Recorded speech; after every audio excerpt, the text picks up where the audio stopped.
My name is Helle Nielsen. I'm the Event and Marketing Coordinator at Interacoustics, and I want to welcome you to this webinar where today's subject is hearing threshold estimation using the auditory steady-state response. Now I will hand over the word to Mike Maslin. He is an international clinical trainer. Okay, Helle, thank you very much for that introduction, and hi to everyone. Thanks very much for taking the time to tune into this webinar. Now, I was asked to give a talk today on the topic of the auditory steady-state response. So that's what we're going to focus our attention on for today.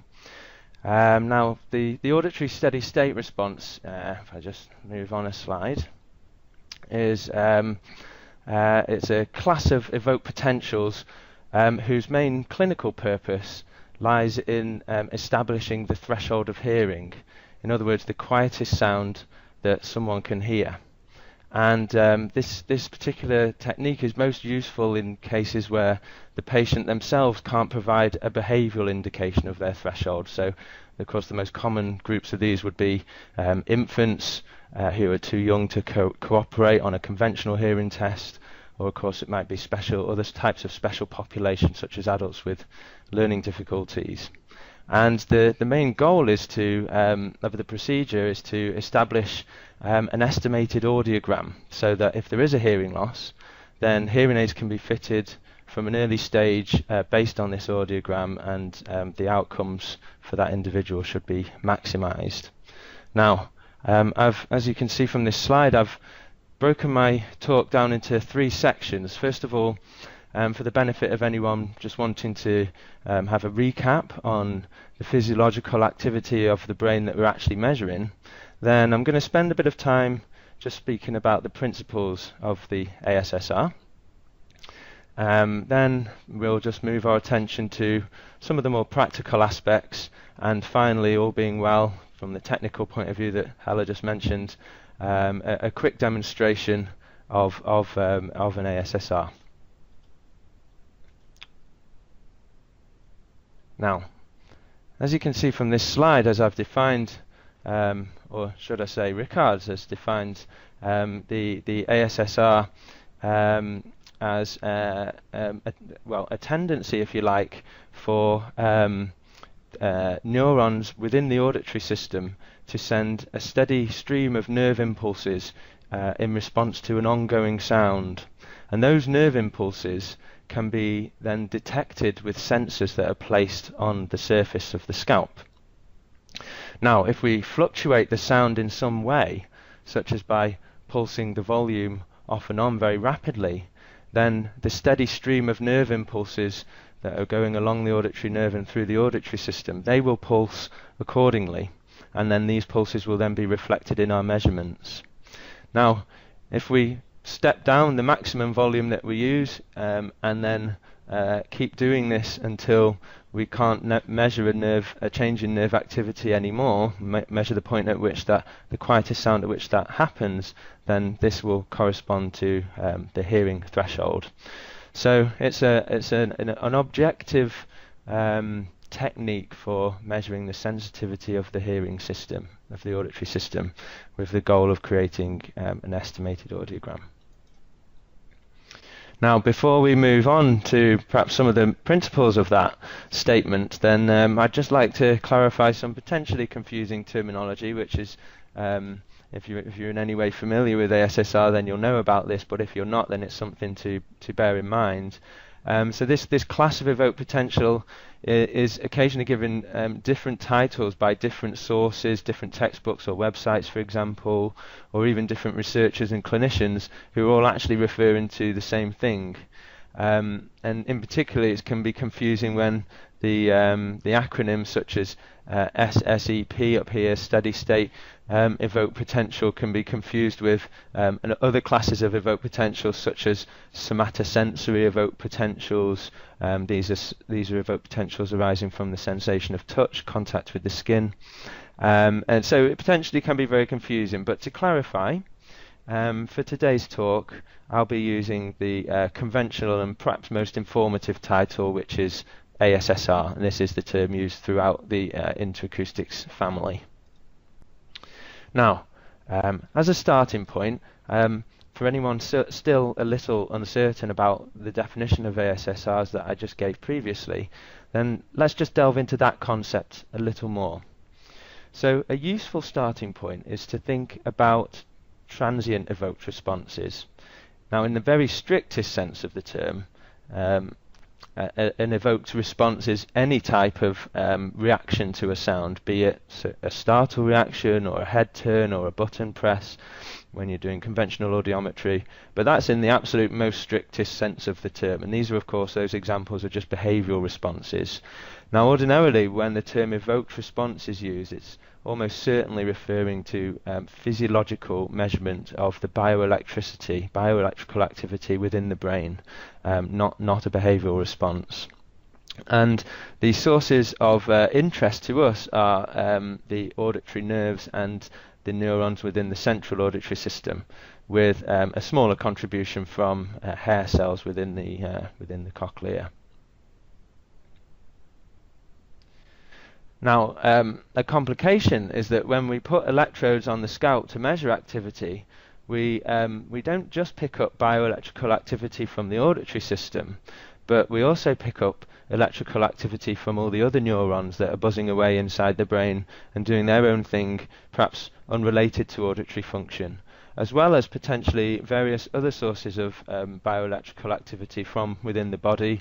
That would be, for example, muscular activity, that would be the EMG, electromyogram, electrooculogram, that's activity arising from the eye, potentially electrocardiogram from the heart, and if we're very unfortunate, we might also end up picking up external activity, for example, from adjacent electrical equipment.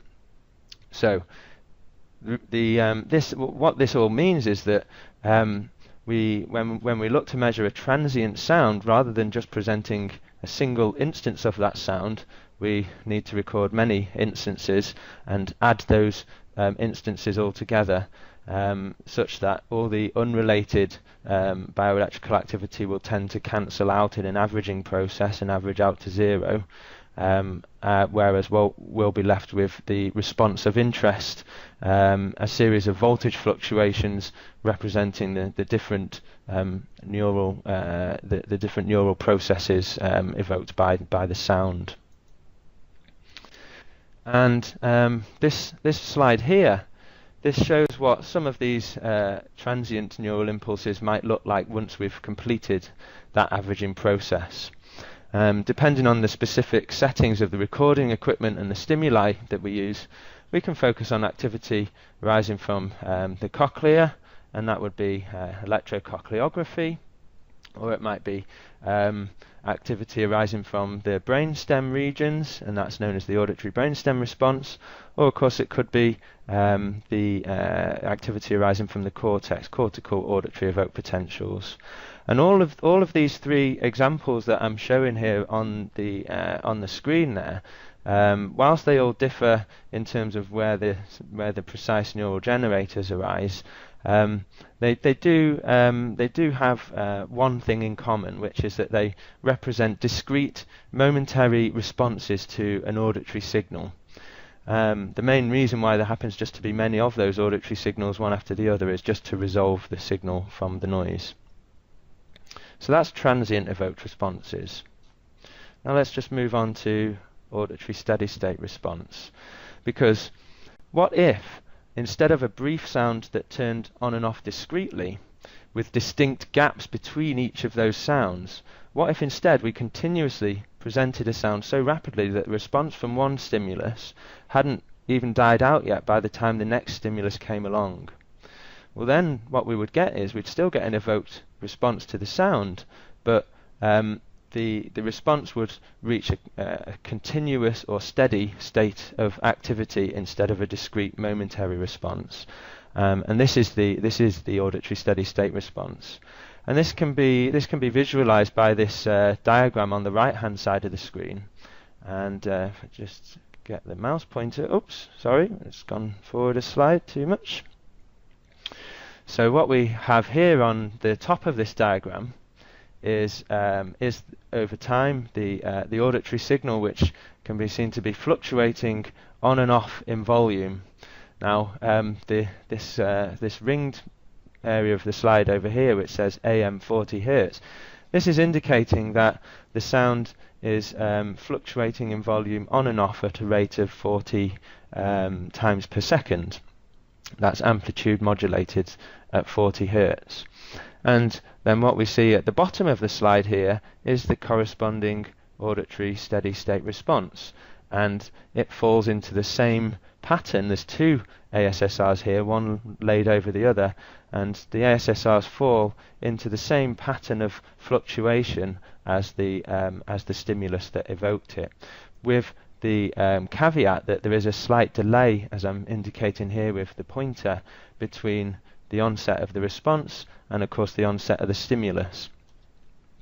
And that delay can be largely explained by the need for the sound signal to sort of propagate down the ear canal through the middle ear structures into the cochlear and then get transformed into nerve impulses. But what's interesting about this pattern of nerve activity that I'm showing on the slide here is that the two ASSRs are in phase with one another.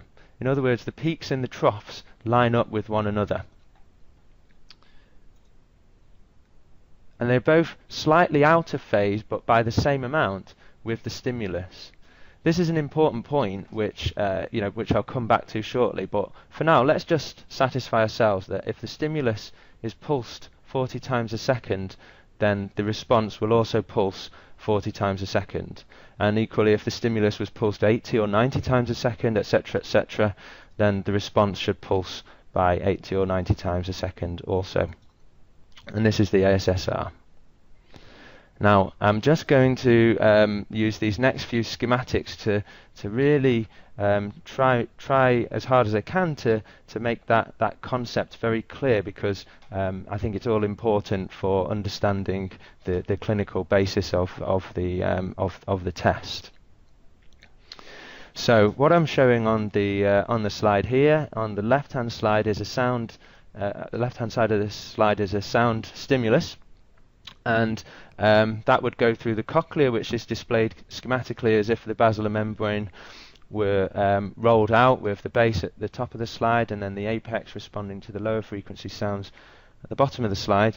And the nerve endings of the auditory nerve connect to a characteristic place on the basilar membrane, such that each one has a characteristic frequency corresponding to that of the basilar membrane.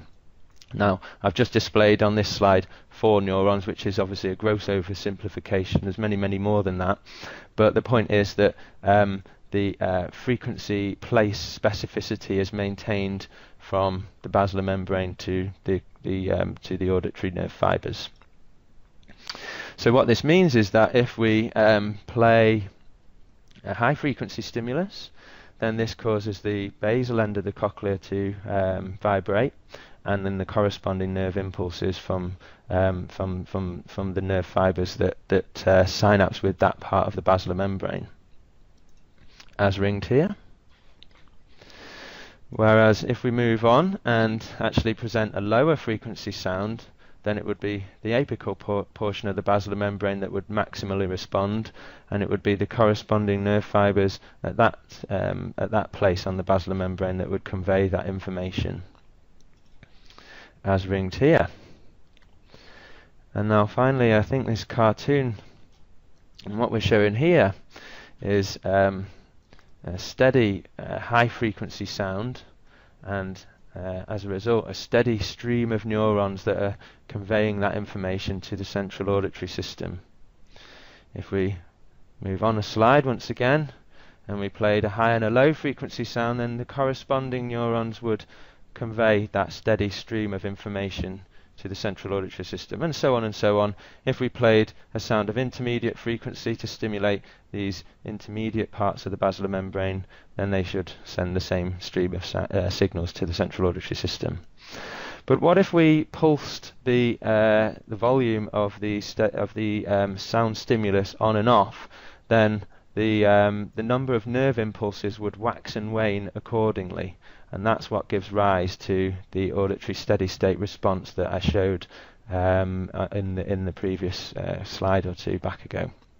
And that's what's illustrated on this slide. So rather than a steady volume, as I'm showing with the pointer here, if we modulate or pulse the volume of the sound up and down, then we'd expect the nerve impulses evoked by that sound to wax and wane accordingly.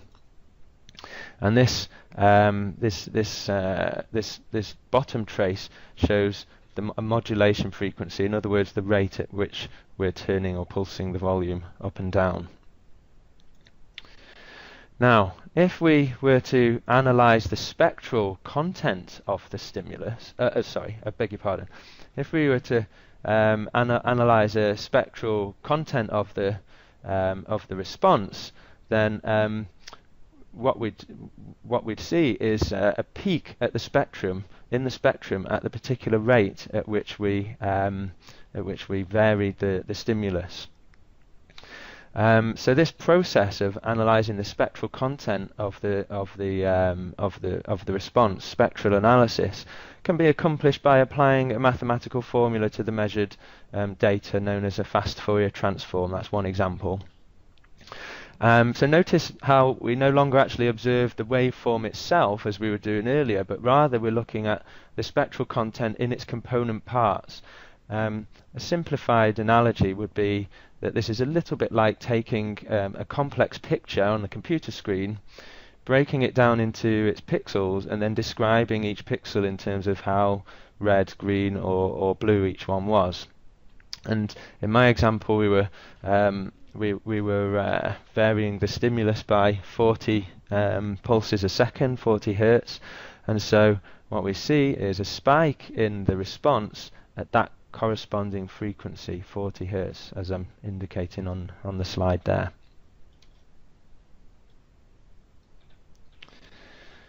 Okay, let's just move on a little. Now, 40 hertz is just one example, and when we do play a 40 hertz sound, it typically emphasizes the response from the auditory cortex and thalamus.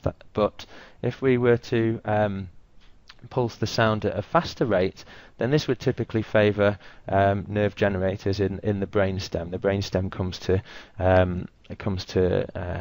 dominate the response when we modulate the amplitude at around about 80 hertz. In this particular example, 90 hertz. And if we look closely, we can see the modulation frequency following the envelope of the response. And so if we were to now do the spectral analysis on the resulting neural activity from this stimulus, then you guessed it, we'd expect a peak, a spike in the energy, in the bioelectrical energy, in the spectral content at 90. And that's what's displayed on this slide. So again, on the x-axis we have the entire spectral content of the stimulus. On the y-axis we have the amplitude, how much energy is at any particular given frequency, and at 90, where we modulated the sound, we see a particular spike in the response. And this is a number. This is rather than subjectively analysing, for example, the morphology or peak picking the latency of a wave, we just get a number which can be compared statistically to all the other values at all the other frequencies. In fact, just a simple f-test can be used, which will tell you whether or not the value, the energy levels at 90 hertz is statistically significantly higher, which is of course our known modulation frequency, than any of the other frequencies in the signal. And so this is, of course, a fully objective response. There's none of the subjective interpretation of waveform shape or peak picking as you might see in a conventional ABR, which gives us a very definite yes or no answer. Arguably one of the most important advantages of ASSR. Now, what I'm showing on this next slide is a further step in our understanding. Now, if we pulse the nerves at a particular modulation frequency, in this example it was 90 Hz, and we'll call that our fundamental frequency, then there will also be energy at harmonics of that fundamental frequency. One particular standout feature of the ECLIPSE system is that it takes advantage of the presence of these harmonics in order to increase statistical power. And therefore that's advantageous because it can reduce test time and give us increased certainty of whether or not there's a response present or absent. Now, a harmonic is just an integer multiple of the fundamental frequency. So in this example, our fundamental was 90 Hz, that was our modulation rate in this example. And so if that was the case, we'd expect harmonics at integer multiples increasing in steps of 90 Hz. We'd expect energy at those frequencies, which is induced by the auditory signal. And so we can expand our f-test to take into account these higher harmonics and give us increased statistical confidence. So one way to perhaps think of this is a bit like increasing the signal-to-noise ratio, because if we just consider the fundamental frequency and not all the harmonics, then we're treating those harmonics as noise unnecessarily, really, when really they're actually part of the signal. So this approach, by accounting for them in our statistical analysis, that avoids that pitfall. Now I'd just like to move on to phase detection. Now, phase detection is the third string in the bow, if you like, of the way in which the ECLIPSE system analyzes the ASSR. And it makes an assessment of the phase of the response. Now, what I'm showing here on the right-hand side of the screen are some hypothetical auditory steady-state responses. And there's perhaps 4 or 5 just overlaid with one another right there. And we can see that the peak of each response lines up with the peak of all the others, which means that they're in phase with one another. But what we also, if you cast your mind back to one of those earlier slides, what we also know is that although they're in phase with one another, they're slightly out of phase with the signal that evoked them, the sound signal, because there's a slight delay by the sound needing to propagate through the auditory, through the ear canal and through the middle ear system and so on. So the signal, these various ASSRs are overlaid with one another and in phase with one another, but out of phase by a set amount with the signal. And this set amount in this particular example is 60 degrees. So just a little bit of a delay between. If the signal was, for example, in phase with the response, then we'd see the dot and the line come round to 0 degrees to show that they were in phase. But there's a slight phase lag, meaning the response is slightly behind the signal. And this dot here that I'm highlighting, this might represent one of these ABRs, one of these ASSRs, and the position of the dot and the length of the line would indicate the amplitude, the size of that ASSR. Now, if we were to then overlay all of these other ones that I've shown here, then we'd expect a cluster of dots to form in this vicinity, because they're all in phase with one another, but out of phase by around about the same amount with the signal that evoked them. So what we can do is we can have a look to see how closely clustered our ASSRs are on a polar plot, and that will tell us whether or not they're in phase with one another and how much out of phase they are with the signal. And this phase coherence analysis can then be used to determine whether or not the likelihood of that clustering was by chance or due to some phenomenon that we've evoked in terms of the sound. In this example, I've shown a series of random instances of activity at a particular frequency of interest.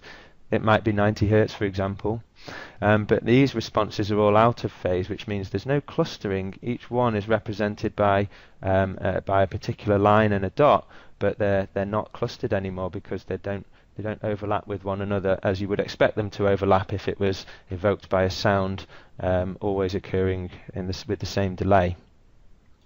So if we now just compare those two examples side by side, on the left here's an instance of random noise at the particular frequency of interest plotted on a polar plot, and they seem to be instances, random instances of noise, because each particular instance that I'm just pointing at doesn't seem to be in any way related to any of the others. Whereas on the right hand side of the screen they're all clustered together and they all seem to be overlapping, which is just what you'd expect if there was something under our control that was driving that response, in this case the sound, of course. So what we can do, in addition to the amplitude spectra and measuring the presence and absence of the fundamental and harmonics, we can also run a further statistical analysis to determine whether or not this pattern of clustering could have occurred by chance, or whether the likelihood of it not occurring by chance. And those are the three components of the statistical response detection algorithm that the ECLIPSE system relies on, and really sets it apart in terms of sensitivity from perhaps earlier generation devices. Now, so that's all I'd like to talk about in terms of the response analyses and the principles of the test. Let's move on to the threshold estimation itself, and we'll just spend a few minutes on this and then get on to our demo. So I've just shown this slide here to illustrate the electrode montage. It's the same conventional montage that you might use for ABR.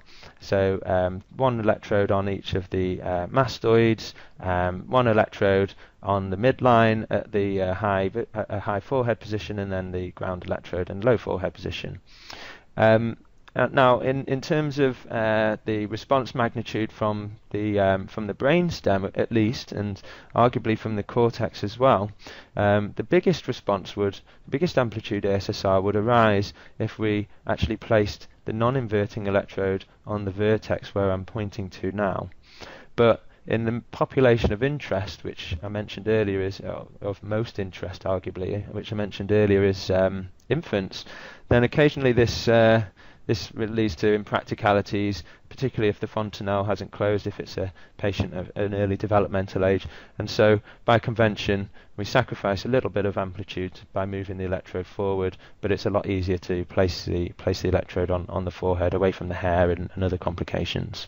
So that's the montage that I'm using today. And the first step in the audiologist's procedure, of course, would be, once they've applied the electrodes in the usual fashion, would be to check impedance. We're looking for balanced impedances between all four electrodes, with ideally the absolute values below 3 kilo ohms. And just out of interest, in case you're wondering, I am currently around about 0.7 on my montage, so I think we're good to go there.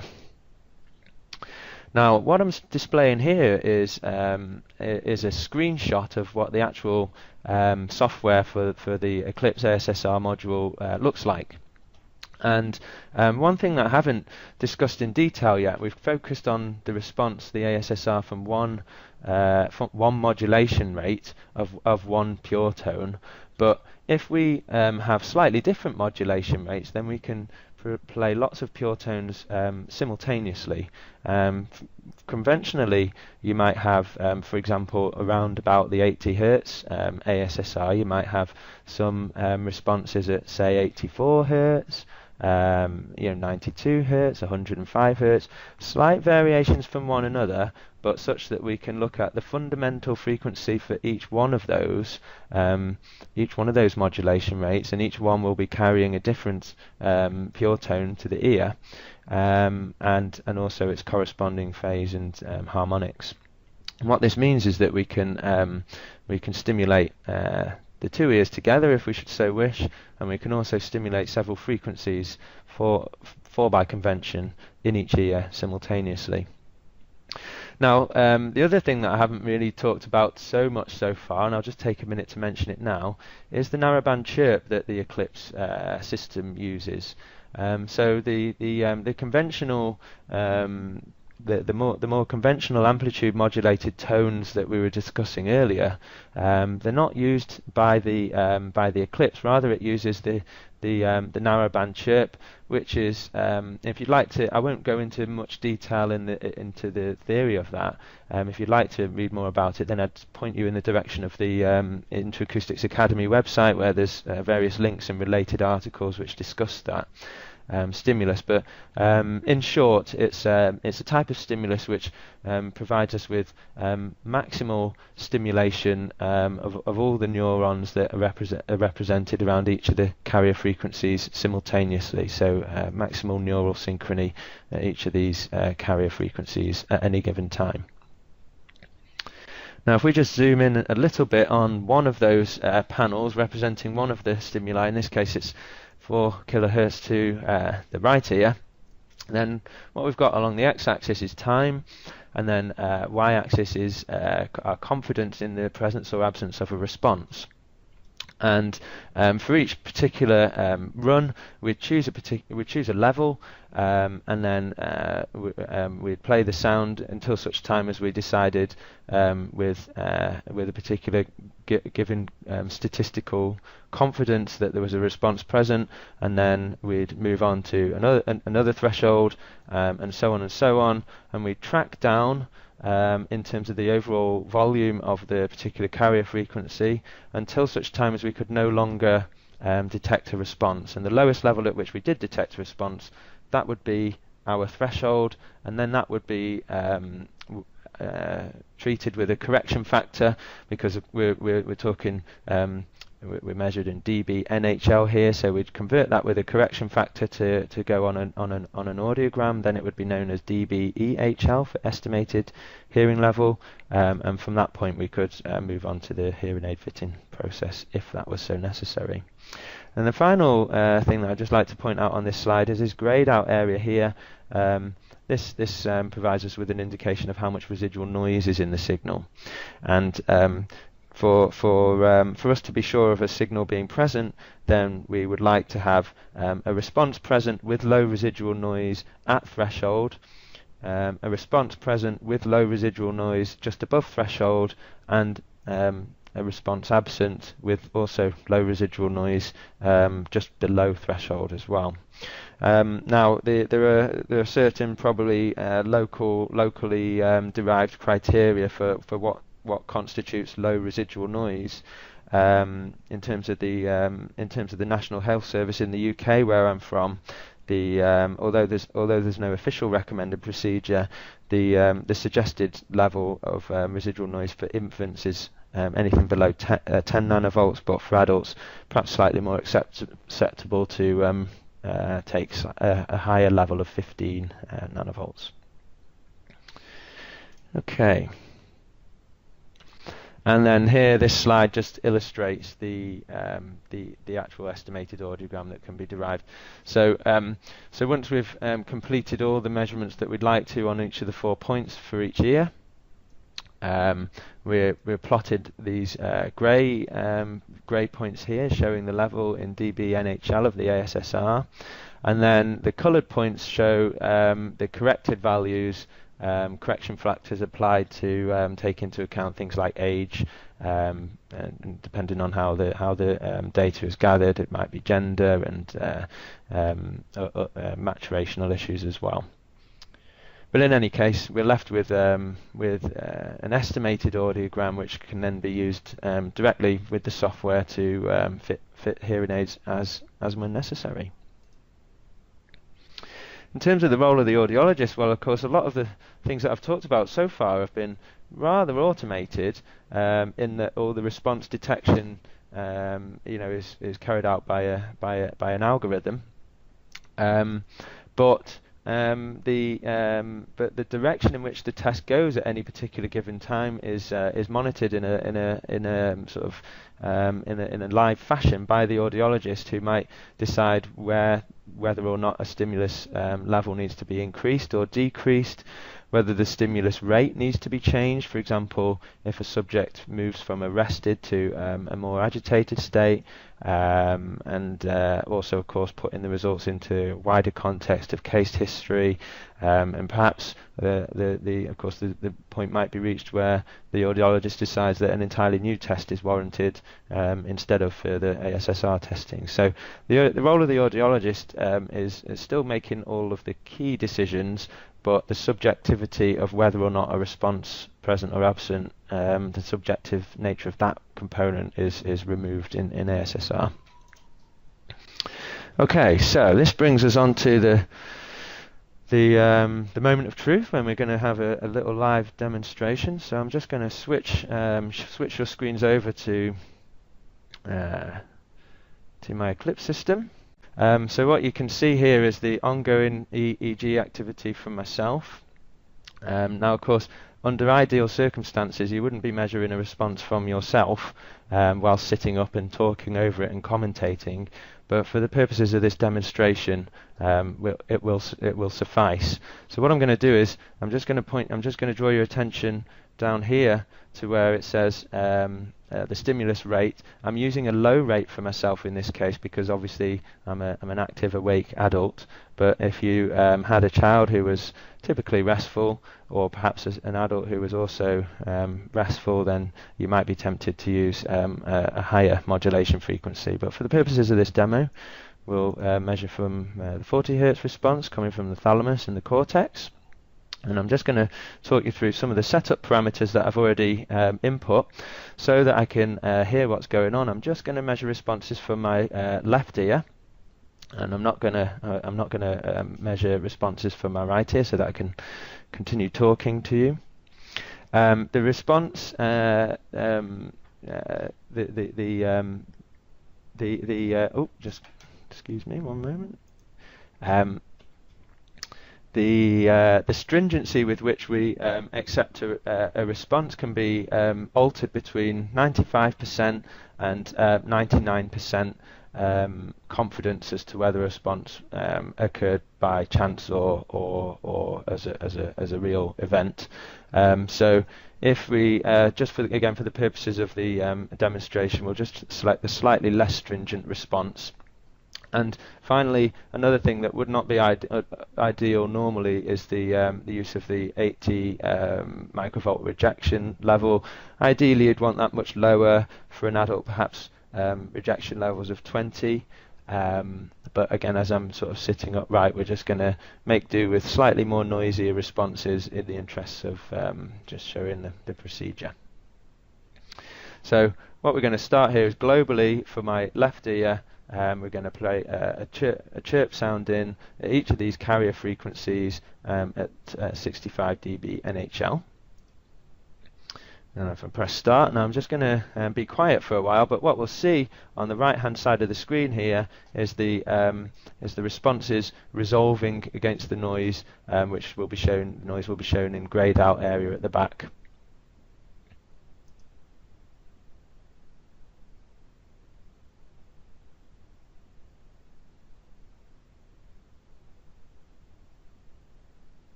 Okay, I'm just going to put the test on pause there so that I can comment on what we've got so far. So as we can see, the carrier frequencies of 4 kilohertz, 2 kilohertz, and 1 kilohertz. Within a minute of the test, even when I was sitting upright and awake and moving, within a minute reached 100% confidence in the response being there. And we had the criteria set to 95%. So what this means is that we've satisfied 100% of the criteria for a statistical test that is 95% sensitive. And so there's a 5% chance that these responses at these carrier frequencies could have occurred by chance in terms of the phase, coherence, and the presence or an absence of the fundamental and harmonic, and a 95% chance that that was due to me having heard the sound. We didn't reach so much of a clear response, of course, in the 500 hertz condition, where neural synchrony is a little bit less. And it's possible that had we gone on and tested for the whole 6 minutes, we may have gone on an upward trajectory. Who knows? But you can see in each of the cases, the residual noise was dropping. In the best case here, we had the residual noise, interestingly, for the 500 hertz signal at 65 nanovolts, and then at 77, and so on for the others. So what that means is that if we had a criterion of 15 nanovolts, which is what I mentioned earlier, then we couldn't really classify these as thresholds. We'd have to classify them as inconclusive until we got the residual noise ratio down, which might be the case with just subsequent testing. And then, but what would happen is, once you get to this point, for example, with these, while we're recording at 500 hertz and continuing to gather data to obtain a response at 65 here, there's no need to wait with this system for these other carrier frequencies 1, 2, and 4. There's no need to wait for them. We can select individually, for example, by right-clicking on this 1000 hertz, and we could then decide as an audiologist, if we're happy that there's a response present at 65, we might decide to come down by 10 dB or 20 dB even step sizes, and continue to measure a response there, so that in order to make our test most efficient, everything is being recorded at the fastest possible pace. Okay. Well, I think that's all of the key things that I wanted to discuss using the demo, and perhaps it's wise that I just sort of quit while I'm ahead, other than just to draw your attention, if you weren't already aware, to this this audiogram up here. And for the 3 responses where we think there might be a response present, the system has already plotted them at 65, and then the estimated hearing level, the corrected hearing level just below, which can be adjusted over here according to whatever criteria you might have held in the database. Of course, these particular values at 65 would be updated if we were to go on and measure responses at lower levels, and so on. Okay. Now what I'm going to do is switch back to PowerPoint now. There we go, it's back. Okay, so I hope you can see this screen again, the slides. But that was everything that I wanted to talk about today. So hopefully that's satisfied our goals of introducing ourselves to the principles of the auditory steady state response. In particular, the nature of the relationship between the stimulus and the response itself, and the way in which the response is analysed in the ECLIPSE system, and then a brief overview of some of the clinical considerations that an audiologist might bear in mind, as well as a very brief demo of the data being gathered. Now, I will invite Hala to resume the presenter mantle, because I think she's going to just take questions. Thank you very much for your attention. Thank you, Mike, for a great presentation. Yeah, it's time for questions and answers. If you have any, then please write them in the instant message box on the left of the screen.